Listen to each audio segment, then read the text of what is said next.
আলাইকুম। বাংলাদেশের সর্ববৃহৎ অনলাইন মেডিকেল প্ল্যাটফর্ম এক্সিস মেডিকেলের পক্ষ থেকে আপনাদের সবাইকে জানাই অনেক অনেক শুভেচ্ছা। আশা করি যে যেখানে আছেন ভালো আছেন, সুস্থ আছেন। এক্সিস মানে নতুন কিছু, আর সেই নতুনত্বের ধারাবাহিকতা বজায় রেখে আজকে আরো একটি নতুন সেশন নিয়ে হাজির হয়েছি আপনাদের সামনে।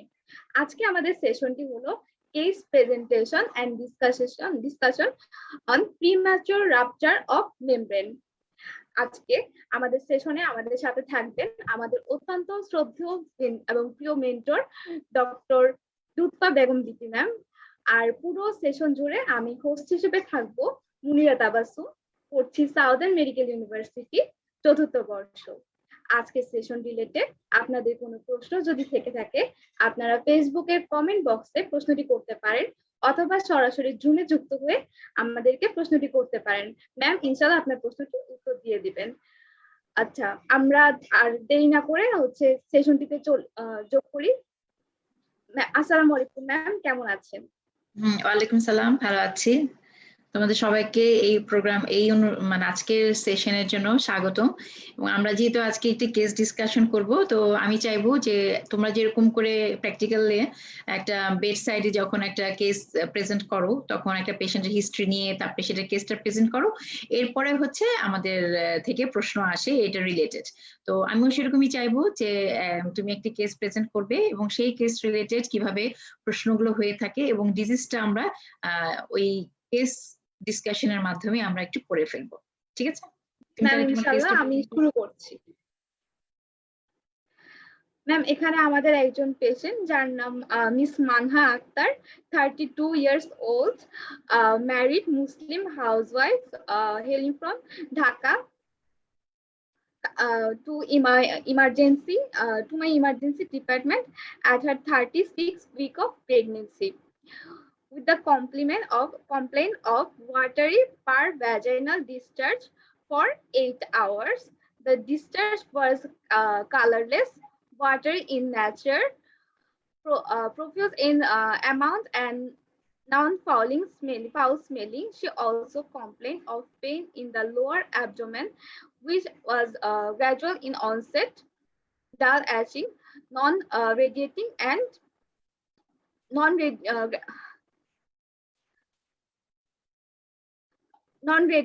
and there was no aggregative factor. She had no history for fever during sensation, metering, etc. Her LMT was 28 November 2020, and according to her ETD will be on 5th September ±7 days 2021. On her general examination, she was looking exhausted and found mildly anemic. Her pulse rate was 72 beats per minute and BP 110/70. Respiratory rate normal, 14 beats per minute. Temperature 98 degrees Fahrenheit. Non-ischemic edema and dehydrated was absent.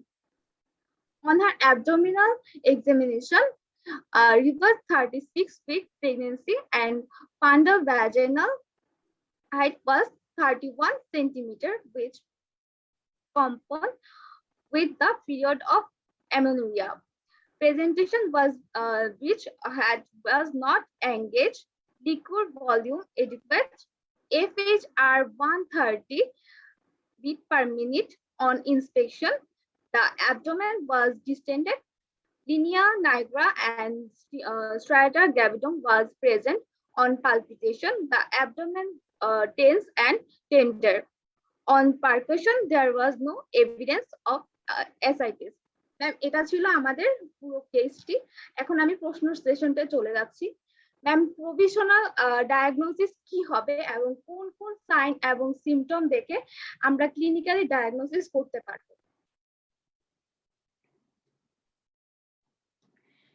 আচ্ছা, thank you মুনিরা তোমার সুন্দর case প্রেজেন্টেশনের জন্য। তো তোমার যেহেতু এটা case presentation এবং discussion, আমি প্রথমে তোমার কেস যেটা প্রেজেন্ট করলে সেটা সম্পর্কে একটু জানতে চাবো। যেমন এখানে কিছু কিছু জিনিস গ্যাপ হয়েছে, সেগুলোতে আমি কারেকশন করে দিতে চাই। কারণ কেস প্রেজেন্টেশন যখন হবে তোমাদের, তখন হচ্ছে দুটা পার্ট।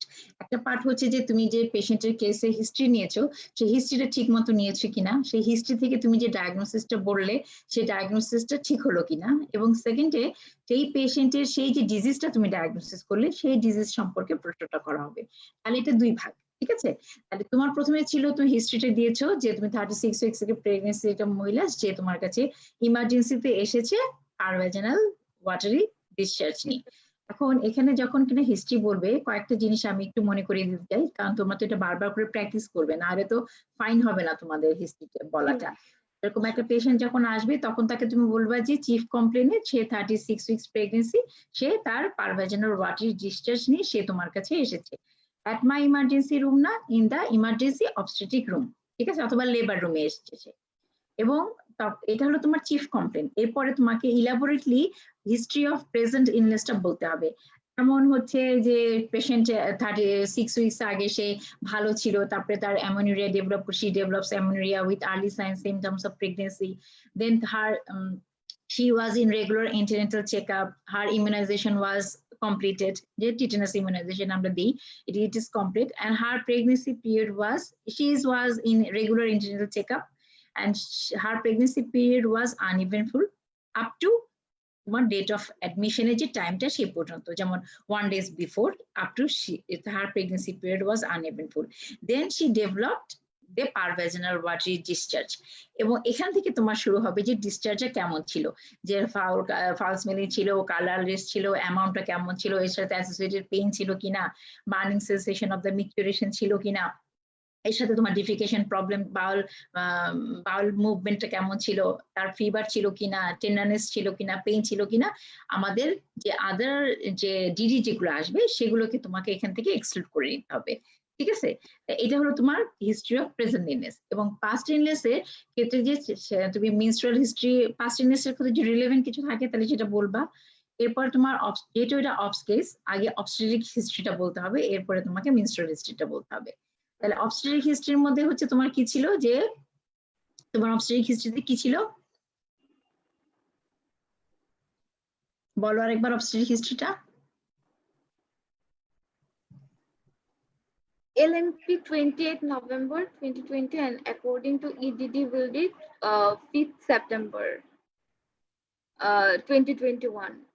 আচ্ছা, এখানে তোমার যদি কিনা আমি জানতে চাই যে তোমার প্যারা এবং গ্র্যাভিডা এবং হচ্ছে তোমার মেনস্ট্রুয়াল হিস্ট্রি কোনটা কোনটাতে আসবে বলো, কোনটা কোন জায়গায় আসবে, এটা ভেরি ইম্পর্টেন্ট।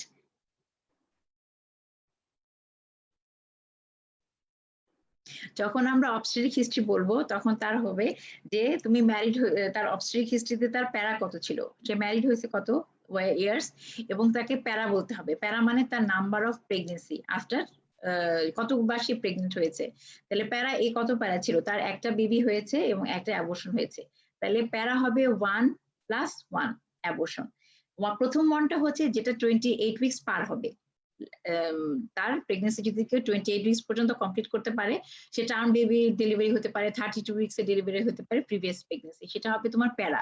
এবং +1 যেটা আমরা বলবো সেটা হচ্ছে বিফোর 28 উইকস, সেটা অ্যাবর্শন হতে পারে, একটিভ প্রেগনেন্সি হতে পারে, বা যে কোনো হতে পারে, ঠিক আছে? তাহলে তোমার এটা প্যারা, এবং এর সাথে তোমার এজ অফ লাস্ট চাইল্ডটা বলে দিতে হবে, ঠিক আছে?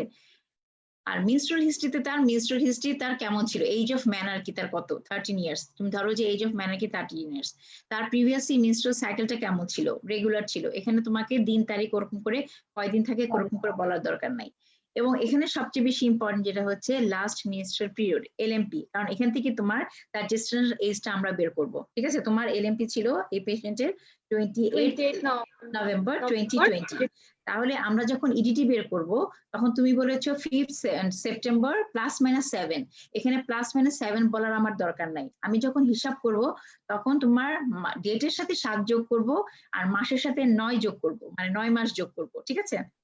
তাহলে তোমার এখানে 28 এর সাথে যদি আমি 7 যোগ করি তাহলে 5 আসে, আর ওখানে যদি কিনা আমি নভেম্বরের সাথে 9 মাস যোগ করি তাহলে এটা চলে যায় সেপ্টেম্বরে। তাহলে তোমার expected date of delivery will be on 5th September 2021। ঠিক আছে, এখানে প্লাস মাইনাস বলার দরকার নাই। ঠিক আছে, এটা কিন্তু ক্লিয়ারলি তোমাদেরকে বলতে হবে। এরপরে তোমার এক্সামিনেশন বাকি হিস্ট্রিতে তোমাকে বাকি সবই বলতে হবে। তোমার হচ্ছে ড্রাগ হিস্ট্রি বলতে হবে, পার্সোনাল হিস্ট্রি, তার কোনো ইমিউনাইজেশন হিস্ট্রি, এগুলো সব তোমাকে বলে গিয়ে এরপরে তোমাকে এক্সামিনেশন যেটা বলতে হবে। জেনারেল এক্সামিনেশন সব বলবা। পার অ্যাবডোমিনাল এক্সামিনেশনে যে জিনিসটা আমাদের এই পেশেন্টের জন্য ইম্পর্টেন্ট, তোমার পেশেন্টের ডায়াগনোসিস তুমি কি করেছো বলো আগে। What is your diagnosis?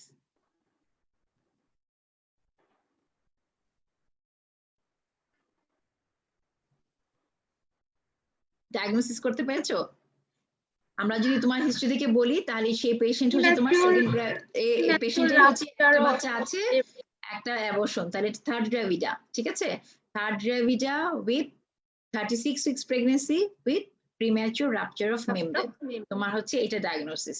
তুমি এটা ডায়াগনোসিস করলে, তাহলে এখন হচ্ছে আমরা যখন কিনা প্রমের একটা হিস্ট্রি মানে প্রিম্যাচুর রাপচার অফ মেমব্রেন যখন হবে, তখন আমি ডেফিনেটলি পার অ্যাবডোমিনাল এক্সামিনেশন যখন করব তখন ফান্ডাল হাইটটা কম থাকবে, কারণ লাইকারটা তার অলরেডি বের হয়ে গেছে। তাহলে তুমি বলেছো যে per abdominal examination reveals 36 weeks but fundal height 31 centimetre, এটা হবে না। তোমাকে বলতে হবে যে পার অ্যাবডোমিনাল এক্সামিনেশনে ফান্ডাল হাইট ইজ, যদি 31 সেন্টিমিটার পেয়ে থাকো, 31 centimetre which did not correspond to her age of gestation, কারণ তার এজ অফ জেস্টেশন হচ্ছে 36 উইকস, তোমাকে ফান্ডাল হাইটও 36 উইকসই হবে। কিন্তু তুমি এখানে কম পেয়েছো কেন? কারণ লাইকার ভলিউমটা বের হয়ে গেছে, হাইটটা কমে গেছে। ঠিক আছে, তার সাথে ফিটাল হার্ট সাউন্ড অবশ্যই বলতে হবে। এখানে আমরা কি কি দেখি? ফিটাল হার্ট সাউন্ড দেখবো পার অ্যাবডোমিনাল এক্সামিনেশনে। একটা দেখি ফান্ডাল হাইট, এরপর দেখি অ্যাবডোমিনাল গাট, এরপরে দেখি first pelvic grip, second pelvic grip, আর এটা দেখি ল্যাটারাল গ্রিপ। ঠিক আছে, এই 5টা গ্রিপই তোমাকে এক্সামিনেশনের সময় বলতে হবে, এবং ফিটাল হার্ট সাউন্ডটা বলতে হবে। অস্কালটেশনে ফিটাল হার্ট সাউন্ড অবশ্যই বলতে হবে। ঠিক আছে, 130 beat per minute, 130 beats per minute, এটা হচ্ছে তোমার এক্সামিনেশন। এরপর হচ্ছে পারভেজনাল এক্সামিনেশন। পারভেজনাল এক্সামিনেশন সাধারণত তোমাদের লেভেলে এমবিবিএস লেভেলে লাগে না, তোমাদেরকে করতে হবে না, কিন্তু বলতে হবে যে পারভেজনাল এক্সামিনেশন ওয়াজ নট ডান, এটা তোমাকে বলতে হবে। এই পেশেন্টের ক্ষেত্রে আমরা পারভেজনাল এক্সামিনেশনের ক্ষেত্রে আমরা কিছু পজিটিভ জিনিস পাবো, সেটা আমি এখন তোমাদেরকে আমি একটু স্লাইডটা শেয়ার করি। হ্যাঁ, তাহলে তোমাদের বুঝতে অসুবিধা হবে। আমি বুঝতে পারছি তোমার অনেক প্রশ্ন এই ডিজিজ রিলেটেড, আমি একটু স্টেপ বাই স্টেপ যাই, যাতে তোমাদের সবগুলো কোয়েশ্চেনের অ্যান্সার যদি হয়ে থাকে তাহলে তো হলো, আর যদি অ্যান্সার কোনটা বাদ পড়ে যে আমি মিস করে গেছি তাহলে সেটা তুমি জিজ্ঞাসা করতে পারো। ঠিক আছে, এটা যদি আমাদের প্রিম্যাচুর রাপচার অফ মেমব্রেনস,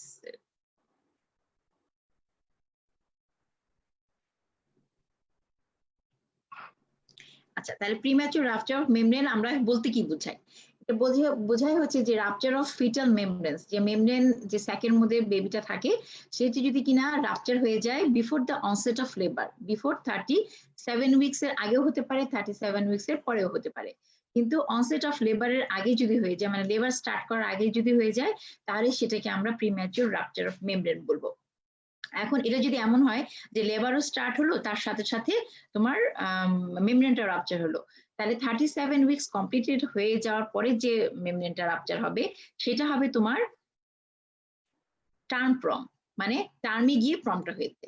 আরেকটা হবে যদি 37 এর পূর্বে যদি হয় সেটা হবে তোমার প্রি টার্ম প্রম, মানে প্রি টার্ম প্রম মানে টার্ম হয়নি এখনো, 37 কমপ্লিট হয়নি কিন্তু তার আগে এটা প্রম হয়ে গেছে, তাহলে এটা হবে প্রি টার্ম প্রম। এরপরে আরো দুটো টার্ম আছে, প্রি ভায়াবল, ভায়াবল। আমরা বলতে বুঝি যে 37 উইকস এর আগে, কিন্তু 28 উইকস এর পরে যখন হবে তখন সেটা হবে ভায়াবল, আর 28 উইকস এর পূর্বে যেটা হবে সেটা হচ্ছে প্রি ভায়াবল, মানে তখন ভায়াবল না। তাহলে যদি কিনা মেমব্রেনটা যদি 28 উইকস এর আগেই রাপচার হয়ে যায় তাহলে সেটা প্রি ভায়াবল হয়ে যাবে, আর যখন কিনা 28 উইকস এর পরে বাট বিফোর 37 এর পূর্বে তাহলে সেটা হবে ভায়াবল প্রি টার্ম প্রম। ঠিক আছে, আরেকটা আছে যে প্রম হয়ে আছে কিন্তু সে 24 আওয়ার্স পর্যন্ত তার মেমব্রেনটা রাপচার হয়ে আছে, তখন তাকে আমরা বলি প্রলং প্রম। এই টার্মগুলো খুবই ইম্পর্টেন্ট, কারণ তোমাদেরকে টেবিলে কিন্তু জিজ্ঞাসা করবে, ভাইবা টেবিলে জিজ্ঞাসা করতে পারে, অথবা তুমি যখন ডায়াগনোসিস করলা যে this is a case of প্রমের একটা পেশেন্ট ডায়াগনোসিস করলা, তখন তোমার প্রথম প্রশ্ন হবে প্রম বলতে কি বোঝায়, what do you mean by PROM. PROM মানে হচ্ছে প্রিম্যাচুর রাপচার অফ মেমব্রেন। এই মেমব্রেনটা রাপচার করবে before the onset of labour. এখন সেটা 37 এর পূর্বেও হতে পারে, পরেও হতে পারে। পূর্বে যদি হয় তাহলে সেটা হবে প্রিটার্ম প্রম, আর যদি 37 এর পরে হয় তাহলে সেটা হবে টার্ম প্রম। এখন ইনসিডেন্স কেমন কেমন হতে পারে, এটা কিন্তু অল প্রেগনেন্সিতে 10% প্রেগনেন্সির ক্ষেত্রে এই প্রমটা হতে পারে। তার মানে এটা মোটামুটি আমরা কিন্তু ওয়ার্ডে ভালোই এই ধরনের পেশেন্ট গুলা পেয়ে থাকি। এবং টার্ম প্রম যেটা হয় 37 উইকস এর পরে হয়, তাদের 80% কিন্তু লেবারে চলে যায় উইদিন 24 আওয়ার্স, এবং 72 আওয়ার্স এর মধ্যে কিন্তু 95% তারা লেবারে চলে যায়। তার মানে অনেক সময় দেখা যায় যে পেশেন্টের লেবার পেইনও স্টার্ট হলো এবং অ্যাট দ্য সেম টাইম তার মেমব্রেনটাও রাপচার হয়ে গেল। অনেক সময় rupture of membrane in the first sign of সে পেশেন্টটা লেবারে গিয়েছে। আর প্রিটার্ম প্রম যাদের হবে তাদের 30% কেসের মধ্যেই তোমার লেবারটা স্টার্ট করবে উইদিন 24 আওয়ার্স এর মধ্যে। এখন আমরা যে প্রিটার্ম লেবার গুলো পেয়ে থাকি তার মধ্যে কিন্তু 30%ই তোমার এই প্রমেরটাই রেসপন্সিবল যে সে লেবারে চলে গিয়েছে, মানে প্রিটার্ম প্রমটাই হচ্ছে responsible for 30% of the preterm labour. এখন আমরা এখানে দুটো জিনিস বলছি না, একটা হচ্ছে গাশ অফ ফ্লুইড বলতেছি না, তুমি বললে গাশ অফ ফ্লুইড, ফ্লুইড মানে কি, এটা হচ্ছে অ্যামনিওটিক ফ্লুইড।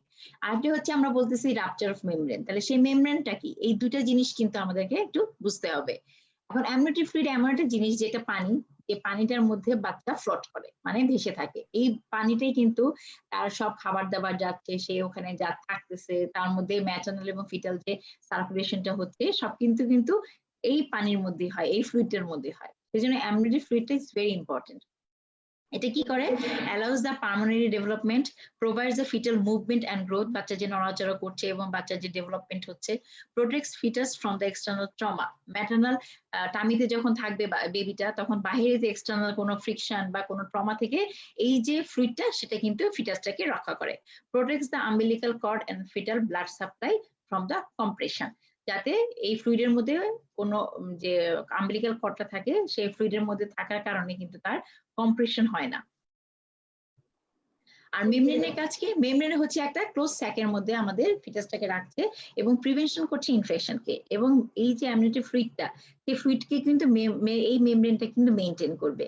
এবং আর সাথে এর সাথে সাথে কিছু কিছু প্রপার্টি থাকে, যেমন storage site for the polyglycolipids, তারপরে secretes many essential elements that necessary to maintain the pregnancy. তাহলে এই যে দুইটা জিনিস আমাদের খুবই দরকার। এখন আমরা বললাম যে একটা টার্ম প্রম হয়, একটা প্রিটার্ম হয়। টার্মে গিয়ে কেন প্রম হয়, কেন প্রম হয়, কারণ হচ্ছে যখন কিনা এই মেমব্রেনটা রাপচার হওয়ার দুটো কারণ। একটা কারণ হচ্ছে যে মেমব্রেনটা আছে সেই মেমব্রেনের যদি কিনা যে টেন্সাইল স্ট্রেংথটা আছে সেই স্ট্রেংথ যদি কোনো কারণে কমে যায়, সেটা হতে পারে যে stretching of the advanced gestational এজে যেন হতে পারে। আরেকটা যদি কিনা ইউটেরাস কন্ট্রাকশন হয়, সেই কন্ট্রাকশনের জন্য কিন্তু এটা হতে পারে। আরেকটা হতে পারে যে এখানকে যে মেমব্রেনের যে কোলাজেন থাকে সেই কোলাজেনের পরিমাণ যদি কমে যায় তাহলে সেটা ফ্র্যাজাইল হয়ে যায়। এই সমস্ত কারণে কিন্তু নর্মালি যখন টার্ম হবে তখন 37 কমপ্লিট হয়ে যাবে ও অটোমেটিকই মেমব্রেনটা রাপচার হয়ে যাবে। এটা হচ্ছে আমাদের টার্ম প্রম। এখন তাহলে প্রিটার্ম প্রম কেন হয়, যে যখন এগুলো জিনিস হচ্ছে না, এখনো সময় হয়নি কিন্তু কোনো তাও এটা মেমব্রেনটা রাপচার হয়ে গেল। কোনো কারণে যদি এমন হয় যে ব্যাকটেরিয়াল ইনফেকশন হলো, সেখানে কিছু প্রোটিয়েজ কিছু লাইপেজ ফসফোলাইপেজ তৈরি হলো, বডিতে যে হোস্ট ডিফেন্স আছে ব্যাকটেরিয়ার সাথে সেগুলো যদি কোনো কারণে নষ্ট হয়ে যায়, তাহলে কি হয় যে মেমব্রেনটা আছে সেই মেমব্রেন কিন্তু উইক হয়ে যায়।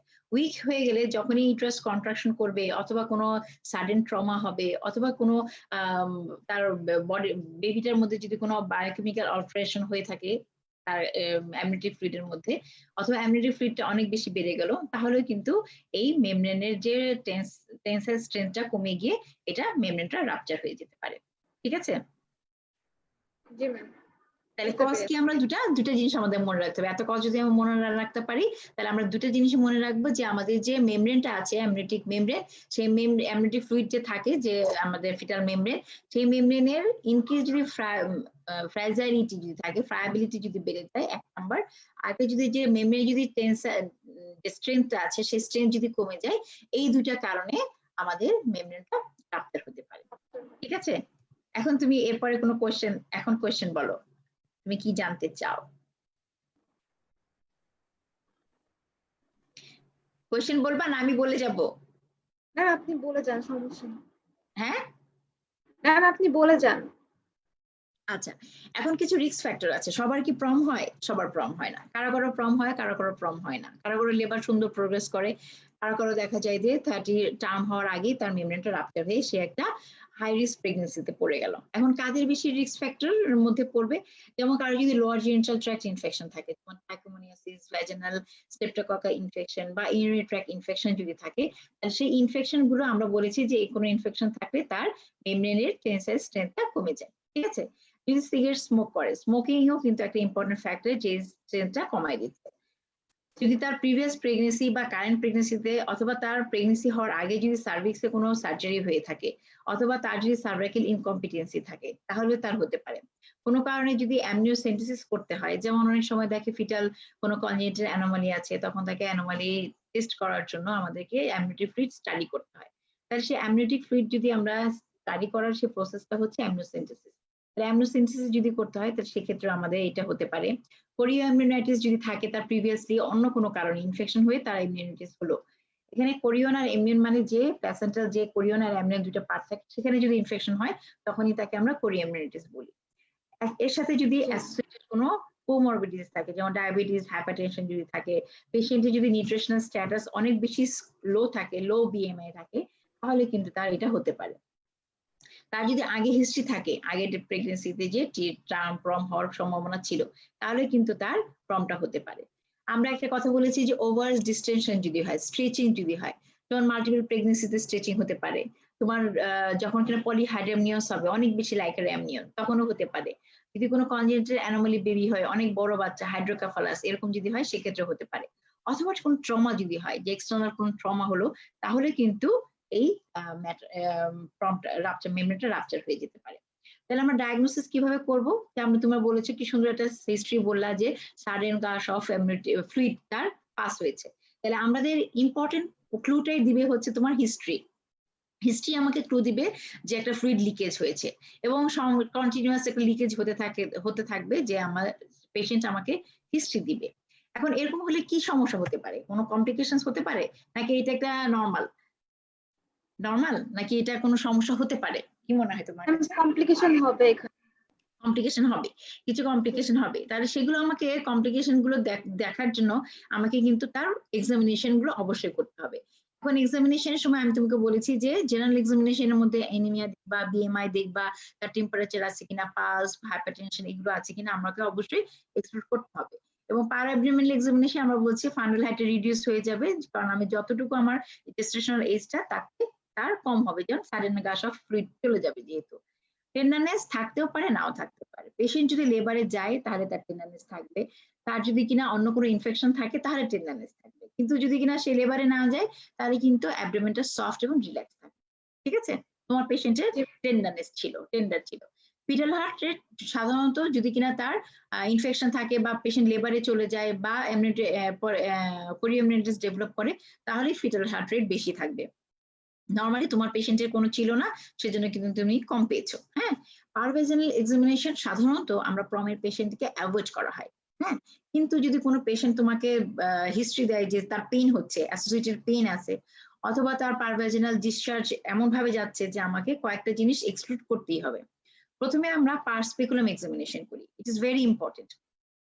পারভেজনাল এক্সামিনেশন করার আগে আমাকে পার স্পেকুলাম এক্সামিনেশন করব। যদিও এখানে পারভেজনাল এক্সামিনেশন একটা পার্ট হচ্ছে তোমার পার স্পেকুলাম এক্সামিনেশন, কিন্তু আমরা এখানে বলতেছি যে আমরা যে ভ্যাজানাল এক্সামিনেশন করি, দুটো আঙ্গুল গ্লাভস পরে আঙ্গুল ঢুকায় আমরা সার্ভিক্সের কন্ডিশনটা দেখি, এখানে আমরা এই এক্সামিনেশনটা করব না।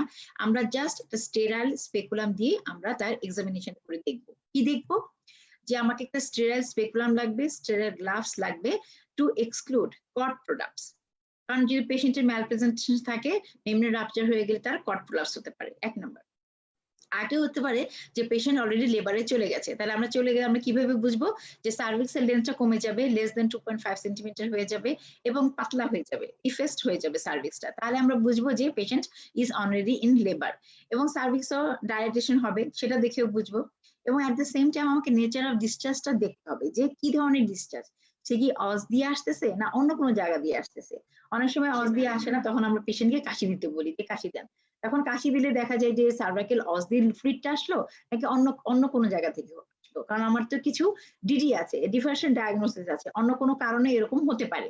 এই জিনিসগুলোকে আমি এক্সক্লুড করার জন্য আমাকে নেচার অফ ডিসচার্জ আমাকে দেখতে হবে, যে এটা কি অলরেডি ইনফেক্টেড হয়ে গেছে সেজন্য কি ফালস মিনিং ডিসচার্জ আছে, নাকি নর্মাল লাইকার, নাকি এটা লাইকারই না, সেটা আমাকে জানতে হবে।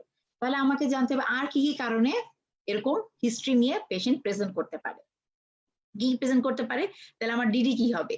ডিডি হবে যে হাইড্রোরিয়া গ্র্যাভিডেরাম, এটা একটা টার্ম যেখানে নর্মালি প্রেগনেন্সিতে এক্সেসিভ অ্যামাউন্টের ডিসচার্জ আসে, পানির মতো পানি পানি ডিসচার্জ সবসময় থাকতে থাকবে। সাধারণত এটা এট দ্য ফার্স্ট ট্রাইমেস্টার এবং last trimester at the near about term যখন হয়ে যায় তখন এইটা বাড়তে থাকে। তাহলে এটা একটা হতে পারে। আরেকটা হতে পারে ইউরিনারি ইনকন্টিনেন্স, ইউটিআই থাকতে পারে অ্যাসোসিয়েটেড। সে হয়তো বা ইউরিন লিকেজ করছে কিন্তু সে বলছে সাডেন গাশ অফ লাইকার, আসলে সেটা লাইকার না, সেটা ইউরিন। ঠিক আছে, তার এক্সেসিভ ভ্যাজিনাল ডিসচার্জ, আমরা বলছি কিছু লোয়ার জেনিটাল ট্র্যাক্ট ইনফেকশন হতে পারে, যেমন ফাঙ্গাল ইনফেকশন হতে পারে, ট্রাইকোমোনিয়াসিস হতে পারে, আর অ্যাসোসিয়েটেড ডায়াবেটিসের জন্য তার ভ্যাজিনাল ইনফেকশন থাকতে পারে। এই সমস্ত কারণে কিন্তু এক্সেসিভ ভ্যাজিনাল ডিসচার্জ হয়ে কিন্তু আমাদেরকে পেশেন্ট এভাবে প্রেজেন্ট করতে পারে। ঠিক আছে, তাহলে তুমি ডায়াগনোসিস কিভাবে কনফার্ম করবে যেটা কি লাইকার, নাকি তার হাইড্রোরিয়া গ্র্যাভিডেরাম, না ইউরিনে আসতেছে, নাকি এক্সেসিভ ভ্যাজিনাল ডিসচার্জ? তাহলে আমাকে কিছু ডায়াগনস্টিক টুল আমাকে ইউজ করতে হবে। ঠিক আছে, তুমি একটা বলতে পারবে কোন ডায়াগনস্টিক টুল আছে তোমার জানা Monira? Fern test, fern test একটা, ফার্ন টেস্ট। আর কি আছে এরকম টেস্ট? আচ্ছা আমরা বলি কি কি হতে পারে। ঠিক আছে, একটা যে কিছু কিছু টেস্ট আছে, সবগুলো যদি মনে নাও রাখতে পারো, অন্তত nitrazine test, fern test, Nile blue sulphate test, আর হচ্ছে অ্যামনিশিওর, এই কয়েকটা নাম অবশ্যই মনে রাখবে। ঠিক আছে, তাহলে আমাদের কি কি টেস্ট আছে, রিটেনে আসতে পারে এটা, এবং পেট সাইডে তোমাকে জিজ্ঞাসা করতে পারে। তাহলে যে এটা যে লাইকার সেটা তুমি কিভাবে ডায়াগনোসিস করবে? একটা হচ্ছে নাইট্রোজেন টেস্ট করতে পারি, ফার্ন টেস্ট করতে পারি, নাইল ব্লু সালফেট টেস্ট করতে পারি, indigo carmine test, fluorescein dye test, amnioscopy, AmniSure, alpha fetoprotein, fetal fibronectin level, ultrasonography. ঠিক আছে, এখানে সবগুলোই হচ্ছে তোমার আমরা অ্যামনিওটিক যে যখন পার্সপেক্ট্রাম এক্সামিনেশন করব তখন দেখা যাবে যে লোয়ার পোলে অনেকগুলো লাইকার অ্যামাউন্ট জমা হবে, সেই লাইকার অ্যামনিওটিকটা নিয়ে আমরা সবগুলো টেস্ট করব। শুধুমাত্র আলট্রাসোনোগ্রাফি করব কি কি দেখার জন্য, একটা লাইকার অ্যামাউন্ট দেখার জন্য, লাইকার ভলিউমটা কেমন আছে, ফিটাল মনিটরিং করার জন্য, এবং অ্যাসোসিয়েটেড তার আদার কোনো কমপ্লিকেশনস আছে কিনা এটা দেখার জন্য আমরা জেস্টেশনাল উইকসটাও আমরা কনফার্ম করব আলট্রাসোনোগ্রাফি করে। এখন এই টেস্টগুলোর মধ্যে কি আছে, যেমন নাইট্রোজেন পেপার টেস্ট কি? নাইট্রোজেন পেপার টেস্ট হচ্ছে একটা আমরা লিটমাস পেপারের একটা পেপারের মতো, যেটা যদি আমি লাইকারের মধ্যে দিই, মানে ওই যে সাডেন গাশ অফ ফ্লুইড আসলো সেটার মধ্যে যদি দিই, তাহলে এটা হচ্ছে ইয়েলো কালার, সে ব্লুতে টার্ন হবে। ঠিক আছে, কেন? এটার মেকানিজমটা হচ্ছে ভ্যাজিনাল পিএইচ যেটা থাকে, ভ্যাজিনাতে যে নরমালি যে পিএইচটা থাকে সেটা থাকে 4.5 থেকে 5.5, আর যেটা কিনা অ্যামনিওটিক ফ্লুইডের যে পিএইচ সেটা হবে 7 থেকে 7.5। ঠিক আছে, এখন এই যে আমরা পেপারটা ইউজ করব সেই পেপারটা ইয়েলো থেকে ব্লু হবে যদি পিএইচটা মোর দেন 6 হয়। তাহলে লাইকারের ছিল কত, পিএইচ কত ছিল? 7 থেকে 7.5। ও যখন বের হবে তখন ভ্যাজিনাল পিএইচ এর থেকে বেড়ে যাবে না তখন, কারণ ভ্যাজিনাল পিএইচটা ছিল 4.5 থেকে 5.5। যখন লাইকার অ্যামাউন্টটা বের হবে তখন তার পিএইচটা হয়ে যাবে, আমরা লাইকারের পিএইচটা পাবো, তাহলে 7 থেকে 7.5 হবে। তাহলে আমরা এই লিটমাস এই পেপারটা যখন আমরা দিব তখন যেহেতু সে লাইকার যদি থাকে তাহলে সেটা ব্লু হয়ে যাবে। তাহলে ব্লু যদি হয়ে যায় তাহলে আমি বুঝবো যে এটা লাইকার ছিল, কনফার্ম হয়ে যাবে। আরেকটা হতে পারে নাইল ব্লু টেস্ট, এটা হচ্ছে ওখান থেকে ফ্লুইডটা নিয়ে সেটাকে সেন্ট্রিফিউজ করা হয়, সেন্ট্রিফিউজ করে একটা 0.1% নাইল ব্লু সালফেট সলিউশন দেওয়া হয়। যদি দেওয়া হয় তাহলে ওই সেলগুলা অরেঞ্জ ব্লু কালারের হয়ে যায়, সেটা দেখে আমরা বুঝবো যে হ্যাঁ এটা হচ্ছে লাইকার ছিল। আর হচ্ছে ফার্ন টেস্ট, ফার্ন টেস্ট হচ্ছে ওইখান থেকে ফ্লুইড নিয়ে সেটা আমরা একটা গ্লাস স্লাইডে আমরা একটা স্মেয়ার বানাবো, স্মেয়ার বানাই আমরা মাইক্রোস্কোপের নিচে দেখবো। মাইক্রোস্কোপের নিচে দেখলে আমরা ফার্ন প্যাটার্নের, ফার্ন প্যাটার্ন মানে যে ফার্ন দেখছো না গাছের ডালের পাতার মতো, সেই পাতার মতো আমরা বায়োলজি ক্লাসে তো তোমরা দেখছো না ফার্ন কিরকম দেখা যায়, একটা হ্যাঁ ওরকমই একটা আমরা দেখতে পারবো আন্ডার মাইক্রোস্কোপ। আরেকটা আমরা বলছি অ্যামনিশিওর। অ্যামনিশিওর হচ্ছে যে অ্যামনিশিওর কিট, একটা কিট একদম প্রিপেয়ার্ড কিটই পাওয়া যায়। আমরা যখন পার্সপেক্টিভ এক্সামিনেশন করব তখন যদি ওই কিটটা আমরা ওখানে টাচ করি ফ্লুইডটার মধ্যে, তাহলে ওটার কালারটা চেঞ্জ হয়ে যাবে। মানে এটা একদম র্যাপিড একটা টেস্ট, এবং আমরা খুব দ্রুত কিন্তু আমাদের লেবার ওয়ার্ডে এটা ইউজ করে আমরা সঙ্গে সঙ্গে ডায়াগনোসিস করতে পারি যে পেশেন্টে কি আসলে মেমব্রেন রাপচার হয়েছে কি হয়নি। ঠিক আছে, তাহলে আমরা এই কটা জিনিস।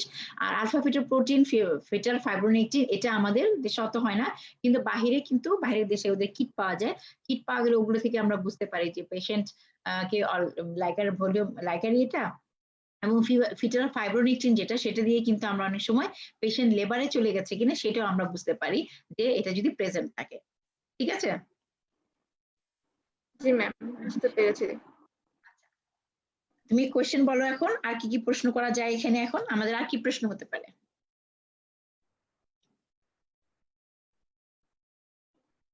আমরা কিন্তু ডায়াগনোসিস করে ফেলছি, তাই না? আমরা ডায়াগনোসিস করে ফেলেছি, তাহলে ডায়াগনোসিস করার পর আমরা কি করব? পেশেন্টের ম্যানেজমেন্ট আমাদেরকে করতে হবে, তাই না? এক্ষেত্রে আমরা ম্যানেজমেন্টটা কি দিব? হ্যাঁ, ম্যানেজমেন্ট কি করতে হবে? এখন ম্যানেজমেন্ট করার আগে আমাকে জানতে হবে যে এটা কি কি রিস্ক হতে পারে, কি কি কমপ্লিকেশনস হতে পারে, তাই না? একটা প্রম হয়ে গেল, আমি কি এমনিতেই করে দিব? মায়েরও কিছু কমপ্লিকেশনস হতে পারে, বাচ্চারও কিছু কমপ্লিকেশনস হতে পারে। তাহলে ম্যাটারনাল রিস্ক কি আছে? প্রথম সবচেয়ে ইম্পর্টেন্ট সেটা হচ্ছে কোরিওএমনিনাইটিস হতে পারে, ইনফেকশন হয়ে কোরিওএমনিনাইটিস, এন্ডোমায়োমেট্রাইটিস হতে পারে। এটা 20% কেসে হয়, এবং রিস্ক ইনক্রিজ করে যদি কিনা জেস্টেশনাল এজ যত কম থাকবে তত, যেমন less than 24 উইকসে যদি হয় তাহলে 80% ক্ষেত্রে কিন্তু অ্যামনিনাইটিস হয়ে যায়, আর less than 34 উইকসে যদি হয় তাহলে 30%। প্ল্যাসেন্টার অ্যাব্রাপশন হতে পারে। অ্যাব্রাপশন মানে হচ্ছে সাডেন গাশ অফ মেমব্রেনটা রাপচার হয়ে প্ল্যাসেন্টা সেপারেশন হয়ে গেল, তখন অ্যাব্রাপশন প্ল্যাসেন্টা হতে পারে।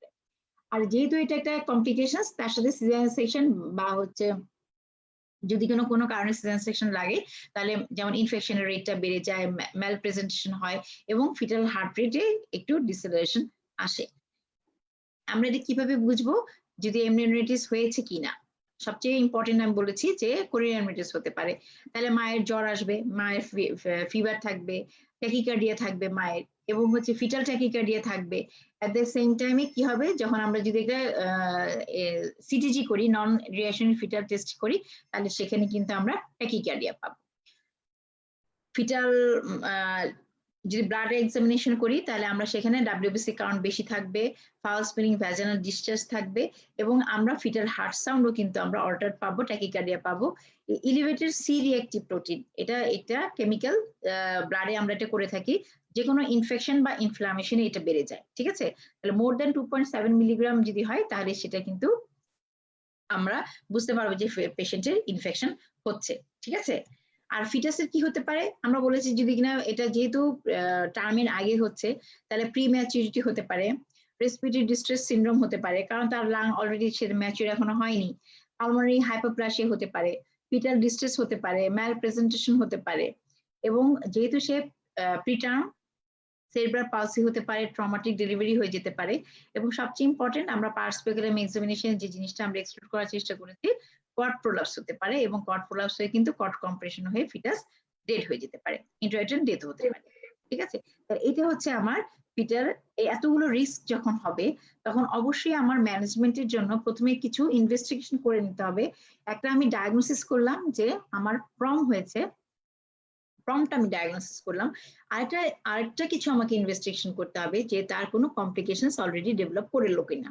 ঠিক আছে, তাহলে ম্যানেজমেন্ট করার সময় আমাকে অবশ্যই আল্ট্রাসোনোগ্রাফি আমরা বলেছি যে ফিটাল সাইজ দেখবো, জেস্টেশন উইকসটা আমরা কনফার্ম করবো, লাইকার ভলিউমটা দেখবো, কোনো কনজেনিটাল অ্যানোমালি আছে কিনা আমরা দেখবো, এবং এর সাথে যে আমাদের যে ম্যাটারনাল কিছু ইনফেকশন হওয়ার সম্ভাবনা আছে, ফিটাল এবং ম্যাটারনাল ইনফেকশন, সেজন্য আমাকে সিবিসি করতে হবে, সিবিসি করে তার ডাব্লিউবিসি কাউন্ট দেখতে হবে, সি রিঅ্যাক্টিভ প্রোটিন করতে হবে, এবং ভ্যাজানাল যখন আমি এক্সামিনেশন করব তখন আমাকে সেখানে সোয়াব টেস্ট করে আমাকে সেখানকার কালচার সেন্সিটিভিটি করে আমরা কিন্তু ওখানকার ইনফেকশন আছে কিনা সেটা আমরা দেখে নিব। অনেক সময় অ্যামনিওসেন্টেসিস করা হয় যে ফিটাল যে ম্যাচুরিটি আছে সেই ম্যাচুরিটি রেশিওটা দেখার জন্য আমাকে এলএস রেশিও করা হয়, সেটাও আমরা করতে পারি। নন স্ট্রেস টেস্ট আমরা বলেছি যে সিটিজি করব, এবং বাচ্চার কোনো ইনফেকশন আছে কিনা সেটা আমরা ডায়াগনোসিস করব। এখন ম্যানেজমেন্ট যখন করব আমরা কিছু জেনারেল ম্যানেজমেন্ট আর হচ্ছে আমার স্পেসিফিক ম্যানেজমেন্ট। ম্যানেজমেন্টের পুরোটাই ডিপেন্ড করবে যে তোমার জেস্টেশনাল এজটা কত। ঠিক আছে, পেশেন্ট অলরেডি লেবারে আছে কি নাই, তার অ্যাসোসিয়েটেড কোনো কমপ্লিকেশন আছে কিনা, সাইন্স অফ কোরিয়ামিউনিটিস আছে কিনা, এবং পেশেন্টকে রেফার করতে হবে কিনা। ধরো যে পেশেন্ট একটা পেরিফেরি কোনো হসপিটালে যেখানে বাচ্চার কোনো এনএসইউ নাই, অথবা সেখানে সিজারিয়ান সেকশন করার কোনো ফ্যাসিলিটি নাই, তাহলে সেরকম একটা সেন্টারে যদি এরকম একটা প্রমের পেশেন্ট আসে, তাহলে সেই পেশেন্টকে আমরা ওই সেন্টারে কি আমরা তাকে ট্রিটমেন্ট দিতে পারবো কি পারবো না, সেটার উপর ডিপেন্ড করে কিন্তু আমরা ম্যানেজমেন্টে অনেক কিছু ডিপেন্ড করে যে পেশেন্টটাকে রেফার করতে হবে কিনা। এবং মোড অফ ডেলিভারিটা সাধারণত ইন্ডিভিজুয়াল পেশেন্টের উপর ডিপেন্ড করবে যে তার আমরা কিভাবে ডেলিভারি করবো, ভ্যাজিনাল ডেলিভারি করবো নাকি সিজারিয়ান সেকশন করবো। ঠিক আছে, তাহলে আমরা কখন হ্যাঁ বলো। ম্যাম বুঝতে পেরেছি। আচ্ছা, এখন ইমিডিয়েট ডেলিভারি কখন দরকার, যে আমরা পেশেন্ট আসলো সঙ্গে সঙ্গে তাকে আমাকে ডেলিভারি করিয়ে দিতে হবে, আমরা কোনো ওয়েট করতে পারবো না। কয়েকটা ক্ষেত্র আছে, যেমন যদি পেশেন্ট অলরেডি 37 উইকস হয়ে যায়, তাহলে আমরা আর ওয়েট করবো না। পেশেন্ট যদি অলরেডি লেবারে থাকে, পেশেন্ট অলরেডি চলে গেছে, তাহলে আমরা করবো না। সে যদি সিজারিয়ান সেকশনের পেশেন্ট হয়, যে সে আগের সিজার ছিল, এখন তার সিজার না, এখন তার সে লেবারে চলে আসছে, তাহলে আমরা দেখবো যে কার্ডিয়াক টেন্ডারনেস আছে কিনা। যদি কার্ডিয়াক টেন্ডারনেস থাকে, তাহলে সঙ্গে সঙ্গে আমাকে ডেলিভারির ব্যবস্থা করতে হবে। ফিটাল ডিস্ট্রেস আছে কিনা, তার অলরেডি অ্যামিউনাইটিস ডেভেলপ করে গেছে কিনা, তার পেশেন্টের হাই রিস্ক কোনো ইনফেকশন, যেমন পেশেন্ট ইমিউনো কম্প্রোমাইজড হতে পারে, তার হার্ট ডিজিজ থাকতে পারে, সে আনকন্ট্রোল ডায়াবেটিকের পেশেন্ট হতে পারে, অথবা তার প্রিএক্লাম্পসিয়া এত বেশি প্রিএক্লাম্পটিক পেশেন্ট হতে পারে। এতগুলো জিনিস যদি থাকে, তাহলে আমরা কিন্তু ওয়েট করতে পারবো না, সঙ্গে সঙ্গে আমাকে ডেলিভারি করে দিতে হবে। এখন আমি বলেছি ডেলিভারি কিন্তু ইন্ডিভিজুয়ালাইজড, মানে পেশেন্ট টু পেশেন্ট ডিপেন্ড করবে। এই পেশেন্ট যেরকম আগে ভ্যাজিনাল ডেলিভারি হয়েছে, এখন সে তার গ্রাভিডা, তার সেকেন্ড ইস্যু এটা। সে যদি লেবারে থাকে, তাহলে কিন্তু তাকে আমরা ভ্যাজিনাল ডেলিভারি অ্যালাউ করব। ঠিক আছে, আর যদি সে সিজারের পেশেন্ট থাকে, তাহলে আমরা সিজারের জন্য রেডি করব। ঠিক আছে, তবে সবকিছু ম্যানেজ করার আগে আমাকে কয়েকটা জিনিস, এই যে আমরা রেডি করব, তাকে লেবারে চলে গেল রেডি করব, তা এর কিছু সময়ের মধ্যে আমাকে তাকে জেনারেল কিছু ম্যানেজমেন্ট করতে হবে। যেমন বেড রেস্ট দিতে হবে, অ্যাডভাইস করতে হবে যে ওয়্যার একটা স্টেরাইল সেন্ট্রি প্যাড ইউজ করার জন্য। তাকে ইনফেকশনের মনিটর, যদি ইনফেকশন অলরেডি ডেভেলপ না করে থাকে, আমরা মনিটর করব যে ইনফেকশন আছে কিনা। তাকে ডিজিটাল এক্সামিনেশন, মানে হচ্ছে পারভেজেন এক্সামিনেশন বারবার করব না। যেহেতু তার ইনফেকশন হওয়ার সম্ভাবনা আছে, তাকে আমরা ব্রড স্পেকট্রাম অ্যান্টিবায়োটিক দিতে হবে। ঠিক আছে, আর দুইটা ম্যানেজমেন্ট, টকোলাইটিক্স এবং কর্টিকোস্টেরয়েড, এবং delivery to the well equipped hospital, এটা ডিপেন্ড করবে তার জেস্টেশনাল উইকস এর উপরে। তাহলে more than 37 weeks but patient is not in labour, যদি লেবারে না থাকে, তাহলে আমরা তাকে ওয়েট করব 24 আওয়ার্স পর্যন্ত, যে স্পন্টেনিয়াস অনসেট অফ লেবার হয় কিনা। যদি 24 আওয়ার্স এর মধ্যে, আমরা প্রথমেই দেখেছি 80% এর ক্ষেত্রে কিন্তু 24 আওয়ার্স এর মধ্যে তার ডেলিভারি অনসেট হয়ে যায়। যদি না হয়, তাহলে তাকে ইন্ডাকশন করবো বাই অক্সিটোসিন, আর যদি প্রয়োজন হয় অবস্টেট্রিক ইমার্জেন্সি, যদি অবস্টেট্রিক কোনো নিড লাগে, তাহলে আমরা তাকে সিজারিয়ান সেকশন করব। এখন পেশেন্টের হচ্ছে less than 37 weeks but more than 34 weeks, এখানে মোর দ্যান 34 উইকস হবে।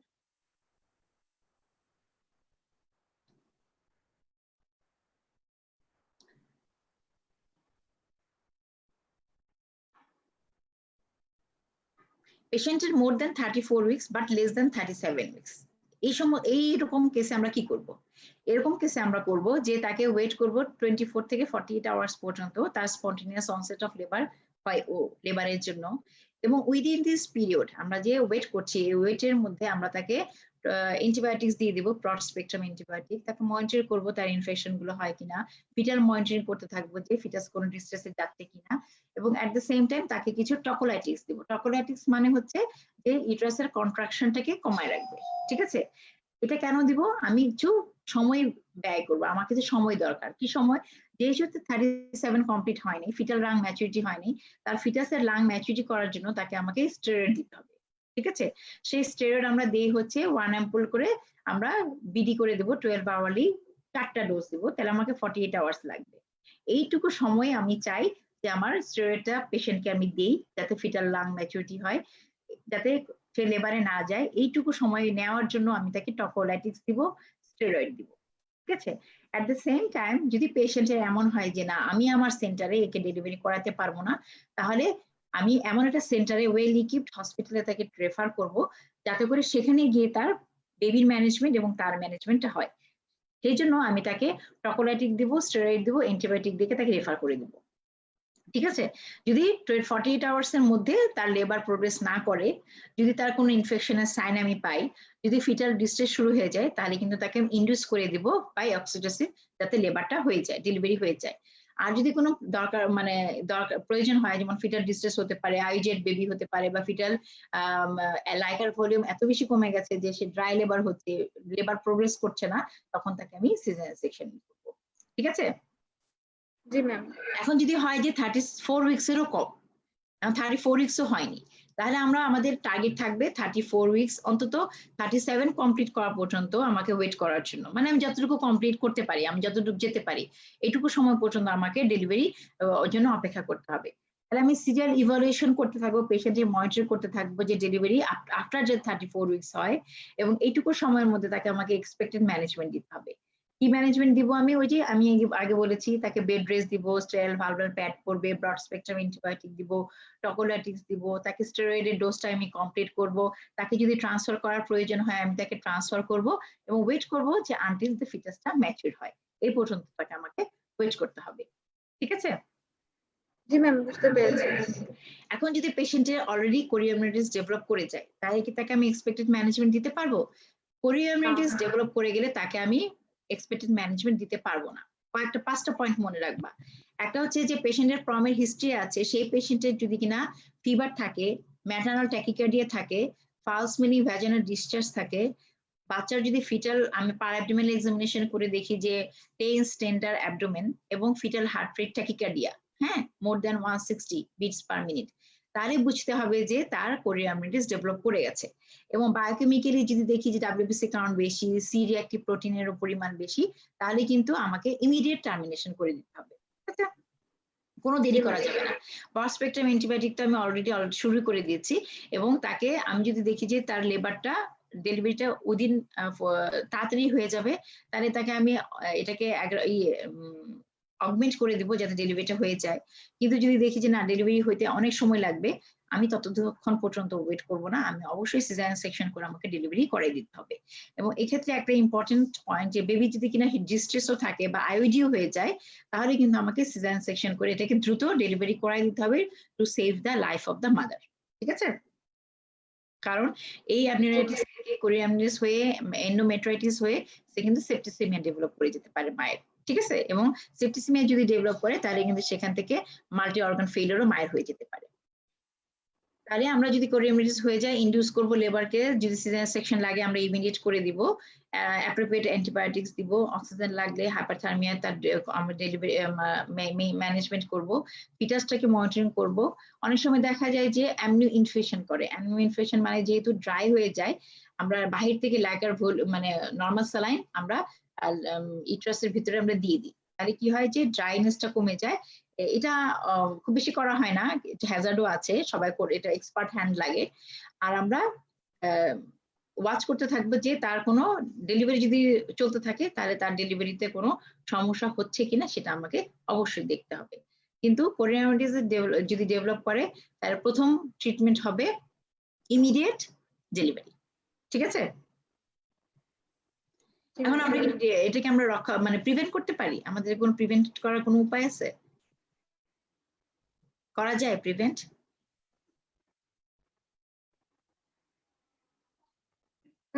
হ্যাঁ, প্রিভেন্ট করা যাবে তো। প্রিভেন্ট করা যাবে, সবসময় যাবে না, কিছু কিছু ক্ষেত্রে যাবে। যেমন আমরা যদি রিস্ক ফ্যাক্টরগুলোকে অ্যাভয়েড করি। হ্যাঁ, গুড, ভেরি গুড। যে রিস্ক ফ্যাক্টর গুলো যেগুলো আছে, যেমন ইনফেকশন যদি থাকে, আমরা যদি ইন্টারনেটে চেক আপ করছি, তখন যদি দেখি যে তার কোনো ইনফেকশন আছে, তাহলে আমরা ইনফেকশনটাকে প্রম্পটলি আমরা সেটাকে ট্রিটমেন্ট করে ফেলবো। তার যদি ডায়াবেটিস থাকে, ডায়াবেটিসটাকে কন্ট্রোলে রাখতে হবে, আনকন্ট্রোল ডায়াবেটিস থেকে ইনফেকশন হয়, সেখান থেকে যাতে না হয় সেটা করবো। আর যদি কিনা ম্যালনারিশ থাকে, তাহলে নিউট্রিশন আমাকে ইমপ্রুভ করতে হবে, অ্যাডিকুয়েট রেস্ট দিতে হবে। স্মোক যদি সে করে, যেমন লো ইন সোশ্যাল কন্ডিশন গুলোতে অনেক সময় অনেকে স্মোক করে, তো এবং হাই সোসাইটিতেও করে, তাকে আমাকে বলতে হবে যে যাতে স্মোক না করে।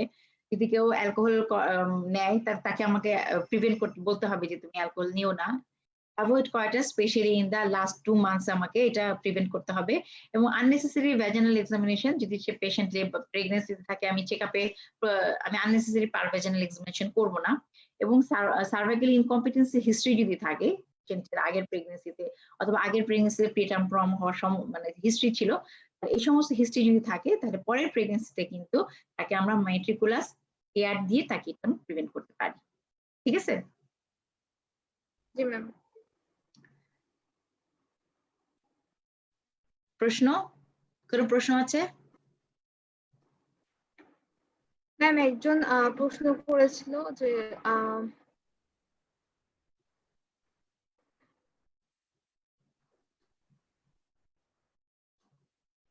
বলো ম্যাম, 1 মিনিট।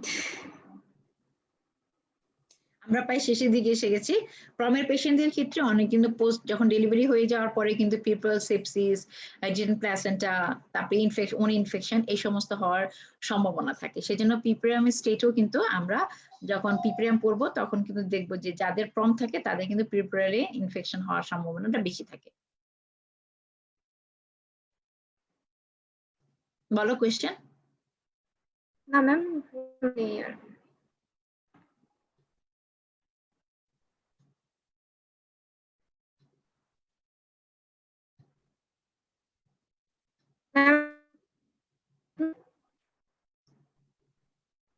আচ্ছা, কোশ্চেন একজন করেছে যে লাইকার ডিসচার্জ ইন লিটল অ্যামাউন্টে হতে পারে, মানে লাইকার এমন কম পরিমাণে হতে পারে। হ্যাঁ, হতে পারে। অনেক সময় দেখা যায় যে লাইকার যেটা অ্যামনিওটিক মেমব্রেন যেটা, সেই মেমব্রেন যদি কিনা অনেক বড় রাপচার হয়ে যায় তাহলে সাডেন গাশ অফ লাইকার ভলিউম বের হয়। কিন্তু অনেক সময় দেখা যায় শুধু লিকিং হয়, মানে অল্প অল্প অল্প হতে থাকে। সে সমস্ত ক্ষেত্রে পেশেন্ট কিন্তু আমরা অনেকক্ষণ পর্যন্ত মানে কন্টিনিউ করতে পারি প্রেগনেন্সিটা। কিন্তু যদি অনেক গাশ অফ লাইকার ভলিউম বের হয়ে যায়, মেমব্রেনটা পুরো রাপচার হয়ে যায়, তখন কিন্তু কন্টিনিউ করাটা একটু ডিফিকাল্ট হয়ে যায়, তখন আর ডিফিকাল্ট করা যায় না, তখন ডেলিভারি করাই দিতে হয়। আমরা আর কোয়েশ্চেন আমি দেখতে পাচ্ছি না। ম্যাম এই ডেলিভারির পর আমাদের কি কোনো নির্দিষ্ট ট্রিটমেন্ট বা কোনো অ্যান্টিবায়োটিক কিছু আছে? হ্যাঁ, ডেলিভারির পরে যেহেতু আমরা বলেছি যে প্রমের পেশেন্টের যেহেতু বিশেষ করে যাদের প্রলং প্রমের একটা হিস্ট্রি থাকে তাদের ক্ষেত্রে আগে থেকেই তারা রিস্ক ফ্যাক্টর ফর ইনফেকশন এবং প্রম আরেকটা ইনফেকশনের রিস্ক ফ্যাক্টর। সেই জন্য পিপ্রাল স্টেটে দেখা যায় যে আফটার ডেলিভারি বা সিজার সেকশনে সিজার উন্ডের মধ্যে ইনফেকশন হতে পারে, অথবা যদি কেউ ভাজানা ডেলিভারি হয় এপিস্টিটোমে উন্ডে ইনফেকশন হতে পারে, পায়োমেট্রাইটিস, এন্ডোমেট্রাইটিস এই সমস্ত হওয়ার সম্ভাবনা বেশি থাকে। সেই জন্য আমাদেরকে অবশ্যই ব্রড স্পেকট্রাম অ্যান্টিবায়োটিক আফটার ডেলিভারিও তাকে কন্টিনিউ করতে হবে। এবং অনেক সময় দেখা যায় যে যেহেতু ইনফেকশন থাকে মায়ের, নিউনেটেও কিন্তু ইনফেকশন হতে পারে, নিউনেটাল জন্ডিস হতে পারে, নিউনেটাল সেপসিস হতে পারে। সেই জন্য এই সমস্ত বেবিদেরকে কিন্তু খুব মেটিকুলাসলি হ্যান্ডেল করতে হবে, মনিটরিং করতে হবে।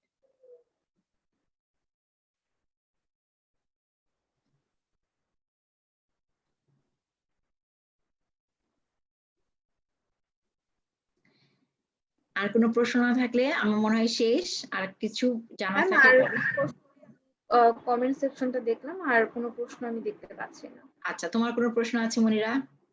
না ম্যাম, আমার কোনো প্রশ্ন নেই। এত সুন্দর একটা সেশন আমাদেরকে উপহার দেওয়ার জন্য আপনাকে অনেক অনেক ধন্যবাদ। আপনি আচ্ছা, অনেক আরেকটা প্রশ্ন মনে করেছে একজন, লাইকার অ্যামাউন্ট কত পর্যন্ত হলে হতে পারে? আচ্ছা, লাইকার ভলিউম সাধারণত আমরা যখন প্রেগনেন্সিতে লাইকার আল্ট্রাসোনোগ্রাফি করে যে লাইকার ভলিউমটা আমরা দেখি, সাধারণত 10 to 25 সেন্টিমিটার আমাদের রেঞ্জ থাকে।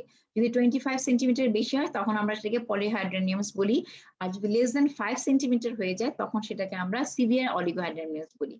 এখন কত পর্যন্ত 10 থেকে 5 থেকে 10 এর মধ্যে যদি কিনা লাইকার অ্যামাউন্টটা থাকে এবং ফিটাল মনিটর করে যদি আমরা দেখি যে সিটিজি করলাম, আল্ট্রাসোনোগ্রাফি করলাম, বায়োফিজিক্যাল প্রোফাইল করলাম, সবকিছু করে এবং দেখি যে না সবকিছু ওকে আছে এবং আমাদের ক্লিনিক্যাল এক্সামিনেশনে কোনো কোরিয়ামাইটিসের সাইন নাই, ফিটাল ডিসিজের কোনো সাইন নাই, বায়োকেমিক্যাল মার্কারও করলাম সেখানেও দেখলাম যে তার কোরিয়ামাইটিসের কোনো সাইন নাই, তাহলে যতক্ষণ পর্যন্ত এই সমস্ত মানে ম্যাচুরিটি মানে 37 কমপ্লিট হওয়ার আগ পর্যন্ত কিন্তু আমরা তাকে কন্টিনিউ করতে পারবো প্রেগনেন্সি। কিন্তু আমাকে পেশেন্টকে হসপিটালে অ্যাডমিট রাখতে হবে এবং ডেইলি কিন্তু আমাকে মনিটরিং করতে হবে। এবং এই যে আমরা বায়োকেমিক্যাল মার্কার গুলো করলাম এটা কিন্তু আমাদের 24 থেকে 48 আওয়ার্স পর পর কিন্তু রিপিট করতে হবে। আল্ট্রাসোনোগ্রাফি যেটা করলাম সেটাও কিন্তু আমাকে প্রতি সপ্তাহে একবার করে দেখতে হবে। লাইকার ভলিউমটাও আমাকে দেখতে হবে, পারাবডোমিনাল এক্সামিনেশন করে আমাকে দেখতে হবে। আমরা যদি কিনা ক্লোজলি মনিটর করি, মেটিকুলাস এক্সামিনেশন করি এবং সবগুলো ইনভেস্টিগেশন খুব ভালোভাবে করে আমরা যদি দেখতে পাই যে না কোনো সাইন হচ্ছে না এবং ব্রড-স্পেকট্রাম অ্যান্টিবায়োটিকের আন্ডারে পেশেন্টকে রাখি, তাহলে অনেক সময় দেখা যায় যে আমরা ফিটাল লাং ম্যাচুরিটি হওয়া পর্যন্ত, মানে ম্যাচুরিটি আসা পর্যন্ত আমরা প্রেগন্যান্সিকে কন্টিনিউ করতে পারি। কিন্তু যখনই ডেভেলপ হবে এই সমস্ত কিছু, তখনই আমাকে ডেলিভারি করে দিতে হবে। ঠিক আছে? এই জন্য পেশেন্টকে হসপিটালে অ্যাডমিট থাকতে হবে। জি ম্যাম, বুঝতে পেরেছি। ম্যাম, আর মনে হয় আমাদের হাতে কোনো প্রশ্ন নেই, তো আমরা তাহলে আজকে সেশনটি এখানে শেষ করব। আর ম্যাম, আপনাকে অসংখ্য ধন্যবাদ আমাদেরকে এত সুন্দর একটা সেশন উপহার দেওয়ার জন্য, আপনার সময় থেকে আমাদেরকে সময় দেওয়ার জন্য।